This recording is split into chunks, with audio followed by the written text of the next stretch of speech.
Hi guys, welcome back to my vlog. Yeah, today guys we are going to make for merienda or breakfast. Can you eat also for breakfast? Yeah, then this one are my ingredients guys. Only this coconut meat, and then also I have brown sugar, and then this one the flour, whole white flour guys, and then we have coconut leaves. I have coconut leaves. Yeah. And then this one guys, we are going to make like suman. They call suman, but there in India calling there's ada. Also this one favorite of my daughter also. Now we'll start. So guys, I will use only 2 cups of flour on this piece. 2 cups.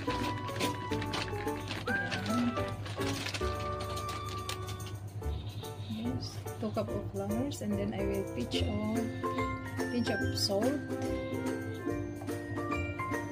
and then we'll add this half cup of water to mix it.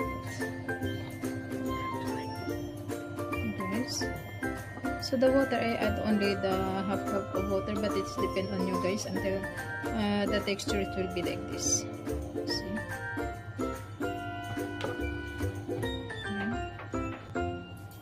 Set aside this one, and then we have to mix the sugar into the coconut.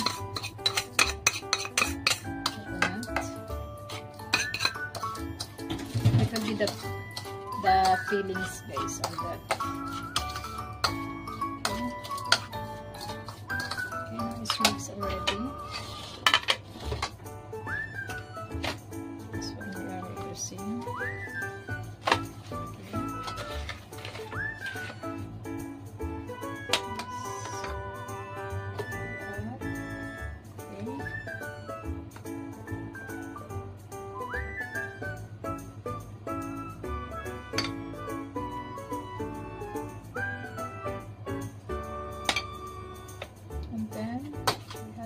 This in the middle,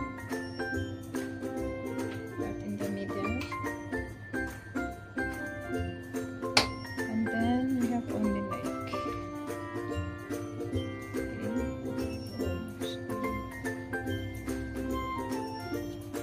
so I think it is a small knife.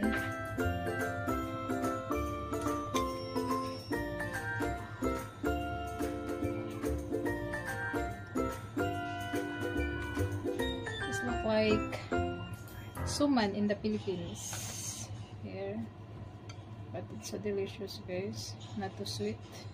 Okay, and I will put that this one in the middle, and then I'm going to here, then I will file this one guys on this one is this yeah, we cook on the steamer. Yeah, this one is the steamer. I filled in the steamer.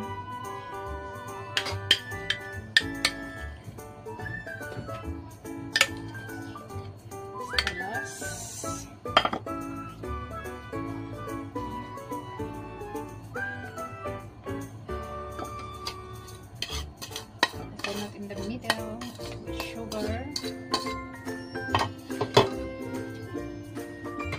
Here. And then we are going to take this one like this. Yeah. And then we will pile inside the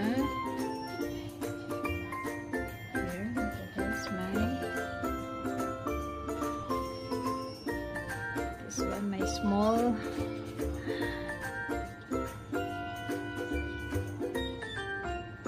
steamer. Then we steam this one guys 20 minutes. 20 minutes steam. Okay, so we're going to check. Even if this cooked already, it will not stick on the lips. We will check it. There we go. It's already cooked. It's already cooked.